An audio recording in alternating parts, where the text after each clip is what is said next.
Imaginemos por un momento que el dolor físico más absoluto, ese que paraliza y asfixia por completo, pudiera destilarse en tinta. Ujú. Que fuera posible, no sé, tomar la experiencia de ser devorado en vida y comprimirla en unas pocas líneas sobre un papel. Claro, es que normalmente, cuando alguien se acerca a la poesía o a un texto literario así de carácter confesional, existe una expectativa casi inconsciente. Sí, de buscar cierta luz al final del túnel, ¿verdad? Exacto, como si el lenguaje tuviera la obligación de elevar la experiencia humana, de encontrar consuelo o al menos algo de belleza redentora en medio de tanta tragedia. O sea, se lee buscando un bálsamo. Es una reacción súper natural. El ser humano busca que el arte ponga orden en el caos emocional, ¿sabes? Queremos que el sufrimiento se empaquete en algo estético, algo manejable. Algo que podamos procesar. Eso es, algo que podamos procesar para luego cerrar el libro y, bueno, seguir con nuestra vida sintiéndonos un poco más sabios. Ya, pero hay documentos que rechazan esa premisa por completo. Totalmente. Textos que no tienen ninguna intención de ser un bálsamo, sino que operan, francamente, como un golpe directo a la mandíbula. Y el de hoy es uno de esos, desde luego. Sí, sí. Hoy no vamos a navegar por múltiples artículos académicos ni a saltar de fuente en fuente. Nuestra misión en esta inmersión a fondo es enfrentarnos a un único documento. ¿Un solo texto? Un fragmento visceral, brutal y oscuramente hipnótico extraído de algo titulado, simplemente, texto. El título ya dice mucho de esa crudeza. Y el encabezado que corona este poema, o manifiesto, es una sola palabra, en mayúsculas, seguida de 2 puntos. La palabra es merecen. Ostras, es una entrada arrolladora. Detengámonos un segundo en la puntuación, si te parece. Claro, claro. Porque ese merecen, seguido de 2 puntos, no es una mera introducción al uso. No, que va. Es una sentencia. Los 2 puntos actúan casi como una guillotina suspendida en el aire. Es la antesala de un juicio donde el veredicto pues ya ha sido dictado de antemano. Ya, no hay espacio para defenderse. Para nada. Lo que sigue esos 2 puntos no es un debate.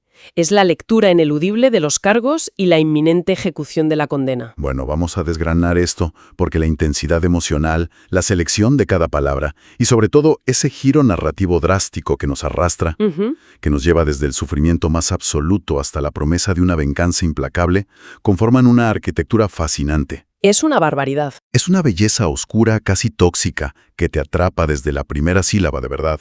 Yo estoy asombrado. Pues lo fascinante aquí es cómo este poema funciona como un estudio clínico sobre la psicología del trauma profundo. Sí. Explora cómo el dolor prolongado, cuando carece por completo de consuelo o justicia, no simplemente se desvanece con el paso del tiempo. El tiempo no lo cura. Exacto. No lo cura, lo transforma. El texto plantea una estructura dual muy precisa. A ver. Primero sumerge a quien lo lee en las profundidades de un sufrimiento que se siente casi geológico, estructural, para luego invertir esa misma energía y convertirla en una fuerza retributiva capaz de arrasar con todo. O sea, para comprender la magnitud de la venganza que estalla en la segunda mitad, ¿es imperativo entender primero la profundidad del daño inicial? Vital, sí. Orgullo desfigurado sobre mi lápida dilacerada. Uf. Y aquí hay algo que francamente me rompe los esquemas. Una lápida es de piedra. Claro, es fría. Es el símbolo definitivo del final, del descanso, de lo inamovible, pero el texto utiliza la palabra dilacerada. Que es un término súper específico. Exacto, es un término que en medicina o anatomía se usa para describir la carne desgarrada, un tejido vivo que ha sido violentamente rasgado. Y al atribuirle una cualidad carnosa, biológica y vulnerable a la piedra inerte de una tumba, el texto establece de inmediato que ni siquiera en la muerte hay refugio. Madre mía.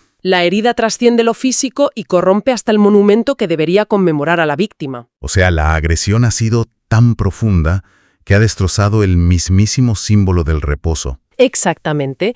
Es una forma de decir que el daño no se limitó a quitar la vida o la paz, sino que profanó la memoria misma de ese descanso.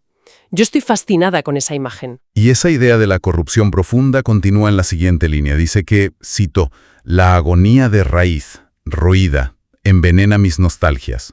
¡Qué fuerte! Pensemos en una analogía para visualizar esto. Vale. Imaginemos un rascacielos majestuoso, un edificio complejo que representa la psique de una persona, con toda su historia y su identidad. Sí, lo veo. Si ocurre un terremoto y el edificio se derrumba, pues es una tragedia innegable. Desde luego. Pero, en teoría, sería posible caminar entre los escombros, rescatar una fotografía, un trozo de cornisa y, bueno, recordar cómo era. Claro, habría nostalgia por ese edificio. Eso es. Sin embargo, lo que describe este texto es infinitamente peor. ¿En qué sentido? En que no solo han derribado el edificio, es como si los cimientos mismos, la raíz de la estructura, hubieran sido infectados por termitas venenosas mucho antes de caer. ¡Ostras! De modo que cualquier intento de recordar el pasado, cualquier nostalgia, ya nace podrida. Ya, claro. No es posible mirar atrás para buscar consuelo, porque el recuerdo de lo que uno fue antes del trauma está contaminado por la agonía. El pasado ya no es un refugio seguro. Esa analogía de los cimientos infectados ilustra perfectamente el mecanismo del trauma complejo. Es que es brutal. El uso de palabras como desfigurado, dilacerada y roída crea un paisaje léxico de descomposición. Totalmente biológico, además. Sí. No estamos ante un dolor limpio o una tristeza melancólica. Estamos ante una putrefacción moral. ¿Ya? Y fíjate en cómo el texto explica el intento de la víctima por silenciar ese dolor. Menciona, recaudos fatuos, compactan mis clamores. Compactan. Exacto. Esos intentos inútiles por contener el sufrimiento actúan como una prensa hidráulica. En lugar de disipar los gritos de dolor, los compactan, los densifican. Aumentando la presión interna de la psique a niveles insoportables. A punto de reventar, claro. Y cuando la presión interna es tan inmensa y los cimientos están podridos, pues la reacción instintiva de cualquier organismo es intentar huir. Lógicamente. Lo que nos lleva al siguiente movimiento del poema. El texto describe este intento de escape no como un viaje, sino como un éxodo vertical. Éxodo vertical, fíjate. Quienes huyen llegan exhaustos, hasta los pies de ese astro impúdico. La geometría de esa huida es vital aquí. A ver. Un éxodo tradicionalmente se concibe como un movimiento horizontal. O sea, cruzar un desierto, atravesar un mar, buscar una tierra prometida a lo lejos. Sí, avanzar hacia adelante. Pero al redefinirlo como un éxodo vertical, el texto anula la esperanza de un destino geográfico. Huir hacia arriba implica luchar contra la gravedad misma. Es un esfuerzo titánico. Desesperado, como intentar escalar las paredes lisas de un pozo abismal, simplemente para no ahogarse. ¡Qué agobio! Y el clímax de ese esfuerzo agotador es llegar a los pies de un astro impúdico. Un astro que debería ser una guía, ¿no? Tal vez el sol o una metáfora del universo, de Dios, de un orden cósmico. Sí, eso cabría esperar. Pero se le tilda de impúdico, es decir, carente de vergüenza. Es el testigo cósmico que observa este sufrimiento atroz desde lo alto sin mover un dedo, con una indiferencia que resulta casi obscena. Exacto. Y es frente a ese testigo indiferente donde el poema revela la verdadera naturaleza del tormento. Y aquí es donde se pone realmente interesante, porque hay una advertencia dirigida a ese astro. El texto dice que le harán saber, cito, cual sorna leprosa, la lentitud carnívora de nuestros suplicios hambrientos. ¿Tela con esa frase? Ya te digo. Y aquí hay una aparente contradicción que me gustaría diseccionar. ¿Dispara? Un éxodo, incluso si es vertical, implica un intento de movimiento rápido, una huida impulsada por el pánico y la urgencia. Claro, quiere salir de ahí ya. Sin embargo, el texto describe el suplicio que los persigue con una lentitud carnívora. ¿Cómo coexiste la urgencia del que huye para salvar la vida con un dolor que opera a una velocidad tan lenta y deliberada? Si conectamos esto con la perspectiva general de cómo el dolor severo altera la percepción humana, la contradicción desaparece. ¿Ah, sí? Sí, se convierte en una descripción horriblemente realista de la neurobiología del trauma. Explícame eso. El éxodo vertical es el intento consciente del individuo por avanzar, por sobrevivir el día a día. Vale. Pero el trauma tiene su propio reloj. El texto personifica al dolor, dotándolo de una cualidad depredadora. El tiempo de la víctima no simplemente transcurre, el tiempo muerde, mastica. Madre mía. Por eso los suplicios son hambrientos y su lentitud es carnívora. Es una tortura que consume a fuego lento, asegurándose de que quien la padece sienta cada extracción, cada pérdida de sí mismo. O sea, la mente intenta correr, pero el sufrimiento la devora con una pausa metódica y cruel. Exactamente. Es escalofriante. Es como si el dolor fuera un parásito consciente que disfruta del proceso. Lo has clavado. Y claro, si algo te mastica con esa lentitud deliberada, pues tarde o temprano llega un punto en el que ya no queda nada de la persona original. Nada de nada. Lo que nos empuja a la siguiente fase del texto, que es la aniquilación tridimensional del ser. La maquinaria del sufrimiento desmantela al individuo por completo. Así es. Leemos, sin paciencia, mis lamentos curvan su latencia. Es como si la gravedad del dolor fuera tan masiva que empezara a curvar el espacio y el tiempo alrededor de la queja. Y entonces el texto introduce un concepto clave. Habla de la acelerada degradación emasculada. Y creo que es imperativo detenerse en la palabra emasculada. Sí, porque llama mucho la atención. Claro, y no debe leerse estrictamente en términos de género, sino como la extirpación definitiva de toda agencia, poder y fuerza generativa. Ya, la pérdida de todo poder de acción. Eso es. Al emascular el sufrimiento, se le arrebata a la víctima su capacidad de influir en el mundo, reduciéndola a un estado de impotencia absoluta. Es la preparación para el vacío. Y vaya vacío. La secuencia que sigue es, francamente, de las más contundentes que se pueden leer. Sí, es un mazo. Es una trinidad de destrucción total. El texto dice, espíritu decapitado, cadáver cremado, alma empalada. Uf. Pero espera, porque aquí hay algo que me descuadra desde un punto de vista lógico. Cuéntame. Biológicamente, el cuerpo es ceniza. Espiritualmente, la cabeza ha sido cortada y el alma atravesada por una estaca. Ya no queda nadie en la habitación. Efectivamente, no queda nadie. Entonces parece menos un ser humano buscando venganza y más una maldición que se ha desprendido de su portador. Si el individuo ha sido borrado en cuerpo, alma y espíritu, ¿quién o qué entidad está enunciando este poema? Es una deducción brillante, de verdad. Y el propio texto responde a esa aparente imposibilidad biológica en las dos líneas siguientes. ¿Cuáles son? Dice, mis resquicios de cordura gimen eternamente. ¡Ostras! Claro, es que quien habla ya no es una persona funcional. Quien enuncia estas palabras es un fantasma acústico, una entidad compuesta únicamente por los fragmentos astillados de una mente que alguna vez estuvo cuerda. Un fantasma acústico. ¡Qué bárbaro! Es el eco de la consciencia pura, que, de algún modo aberrante, sobrevive a la aniquilación de la carne y del espíritu. Es como si la presión de esa prensa hidráulica de la que hablábamos antes hubiera destilado a la persona hasta dejar solo un elemento puro y radiactivo. Exacto. El gemido eterno de lo que queda de su cordura. Y rítmicamente, fíjate, esa sucesión de espíritu decapitado, cadáver cremado, alma empalada, cae como el golpe de un martillo de demolición. Pam, pam, pam. Exactamente. Lo verdaderamente paradójico y magistral de esta sección es que esta aniquilación absoluta es exactamente lo que cataliza el giro argumental del poema. El punto de inflexión. Eso es. Al despojar a la entidad de todo, se la despoja también del miedo. Cuando un ser vivo se le arrincona y se le arrebata hasta la última partícula de su identidad, ya no hay nada que perder. Ya. Y en ese vacío absoluto, lo único que queda es una fuerza elemental pura, totalmente incontrolable. Entonces, ¿qué significa todo esto? Pues que hemos llegado al epicentro del terremoto. El punto exacto en el que la gravedad se invierte.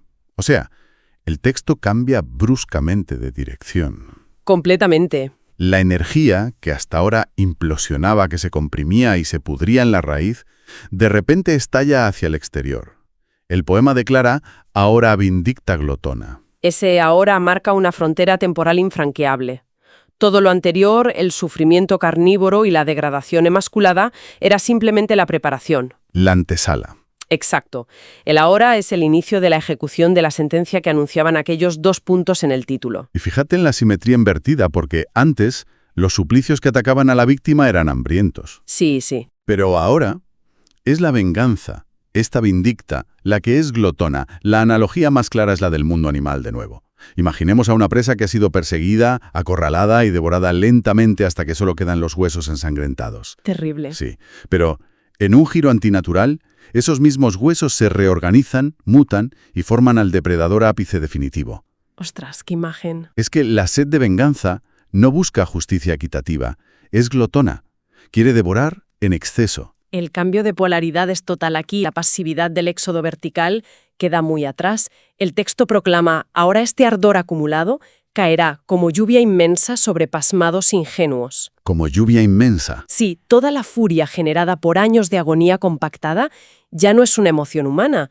O sea, se ha transmutado en un fenómeno meteorológico inevitable. Es una fuerza de la naturaleza. Totalmente. No es una pelea cuerpo a cuerpo donde haya posibilidad de defenderse. Ya, es que como lluvia inmensa es algo de lo que resulta imposible esconderse. Te va a mojar sí o sí. Abarca todo el horizonte. Y la elección de las víctimas es reveladora, porque no los llama verdugos, monstruos o tiranos. Los llama pasmados ingenuos. Ingenuos. Que tiene todo el sentido del mundo si lo analizamos. O sea, fueron tan ingenuos, tan arrogantes como para creer que tras decapitar un espíritu y cremar un cadáver, pues habían ganado la partida. Se creían intocables. Pensaron que el trauma no tendría consecuencias, que la destrucción de otro ser humano saldría gratis. Ya ves. Y se quedan pasmados, absolutamente boquiabiertos, cuando el cielo se abre y el fantasma de esa cordura destrozada les cae encima con el peso de un océano hirviendo. Es que el uso del término ingenuos subraya una ignorancia fatal por parte de los agresores sobre las leyes de causa y efecto en el sufrimiento humano. Totalmente. Pensar que el dolor ajeno desaparece en el vacío es la mayor de las ingenuidades. El contraste estructural del poema alcanza aquí su clímax total. Sí. La lenta, tediosa y minuciosa destrucción del hablante en las estrofas previas choca frontalmente con la repentina, abrumadora e ineludible caída de esta represalia. Es un golpe en la mesa. Es un juicio sumario del que no hay escapatoria. Y el texto es tajante sobre el objetivo de esta tormenta. Dice, conocerán el dolor de la pérdida. Aprenderán, a la fuerza y sin filtros, lo que significa habitar el lado del que sufre. Sí, sí. Pero lo verdaderamente desolador del manifiesto no es el espectáculo de la venganza cayendo del cielo. No, no lo es. Es la arquitectura del mundo que queda después de la tormenta. El estado final de las víctimas. Exacto. Y aquí ocurre un contraste térmico que resulta súper fascinante. A lo largo de la venganza se habla de un ardor acumulado. Ardor, sí. El ardor implica fuego, fricción, ebullición. Sin embargo, el destino final para quienes reciben ese castigo es diametralmente opuesto. El poema dicta que quedarán, cito, acorralados, ceñidos de gélida soledad. Gélida. Pasamos del fuego devastador al hielo más absoluto y paralizante. Esto plantea una pregunta importante sobre el propósito último de este castigo. Y la realidad es que la arquitectura de esta condena es tan sublime como aterradora. A ver. La entidad vengadora no les concede la piedad de una aniquilación rápida. O sea, no los mata y punto. ¿Qué va? El fuego del ardor no los incinera para liberarles del dolor, sino que paradójicamente los congelan en el tiempo y el espacio. Quedan ceñidos, es decir, rodeados o abrazados fuertemente y sin posibilidad de escape, por una gélida soledad. ¡Madre mía! El verdadero castigo no es el impacto inicial de la lluvia inmensa, sino la imposición de un estado de aislamiento perpetuo y aplastante. Y las palabras que cierran el texto sellan la celda de esta prisión sin llave. Dictamina que quedan ofuscados bajo este coloso y sempiterno desamparo. La elección de coloso y sempiterno es monumental, ¿eh? Absolutamente. Coloso da la medida física y psicológica de la enormidad de esta pena. Sí. Es un peso bajo el cual resulta biológicamente imposible erguirse. Les niega incluso la posibilidad de intentar aquel éxodo vertical que la víctima original intentó al principio. Claro, ya no pueden ni huir. Exacto, y sempiterno es la clave de bóveda de toda la estructura del poema. Significa aquello que tiene principio pero que carece de fin. Del mismo modo que los resquicios de cordura del hablante están condenados a gemir eternamente, el desamparo de los verdugos tampoco terminará jamás. El equilibrio kármico se ha restaurado, sí, pero a un coste atroz. La creación de un vacío eterno y compartido. Eso es. Es sobrecogedor, sinceramente. Si alejamos la lente para ver el recorrido completo de esta inmersión. A ver, haz el repaso. Comenzamos en la oscuridad opresiva de una lápida de carne desgarrada, con los cimientos de la identidad envenenados por las termitas del trauma. Observamos cómo un sufrimiento con voluntad propia, operando con una lentitud carnívora y despiadada, pues devoraba la psique hasta no dejar más que un eco, un fantasma despojado de cuerpo y alma. Sí, sí. Y luego fuimos testigos de cómo ese vacío absoluto se transmutó en una tormenta de furia glotona, cayendo sobre quienes creían, en su arrogante ingenuidad, que el dolor se desvanece en silencio. Qué equivocados estaban. Ya ves. Todo para terminar encerrando a los culpables en una prisión de hielo y soledad, a la sombra de un desamparo colosal. Es una disección milimétrica de cómo el trauma severo se metaboliza en ira pura. y cómo esa ira, al final, no busca restaurar el mundo a su estado original, sino imponer a los agresores la misma indefensión, el mismo aislamiento gélido que la víctima sufrió en primer lugar. O sea, es una transferencia del dolor en su forma más pura. Totalmente. Y eso deja en el aire una reflexión final que resuena de forma bastante perturbadora mucho después de apartar la vista del texto, para quienes están al otro lado escuchando. El título Merecen cumple su promesa al pie de la letra. Arranca el desamparo del pecho de la víctima y se lo inyecta a los verdugos. Pero al observar la magnitud de esta obra de destrucción, surge una pregunta inevitable. ¿Cuál? Cuando los cimientos del edificio ya están podridos, cuando el espíritu ha sido decapitado y el cadáver es solo ceniza, ¿Sí? ¿logra la venganza consumada reconstruir algo de lo que se perdió? ¿O por el contrario simplemente garantiza que este coloso y sempiterno desamparo termine devorando, en su imparable lentitud carnívora, todo lo que queda del mundo? ¡Qué barbaridad! Es un pensamiento que deja a cualquiera mirando a la pared, sinceramente. Es la paradoja trágica del fuego retributivo. Puede iluminar el cielo nocturno por un instante cegador, pero el paisaje que deja atrás de sí está compuesto únicamente de escarcha y silencio permanente. Un silencio tan frío y pesado como el de esa lápida dilacerada con la que empezó todo, esperando que alguien se atreva a intentar descifrarla. Desde luego. Ha sido una exploración intensa, densa y llena de aristas.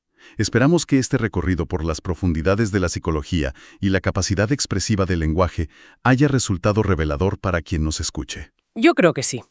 Gracias por acompañarnos en esta sesión y hasta la próxima ocasión en la que volvamos a sumergirnos para entender qué mecanismos operan bajo la superficie.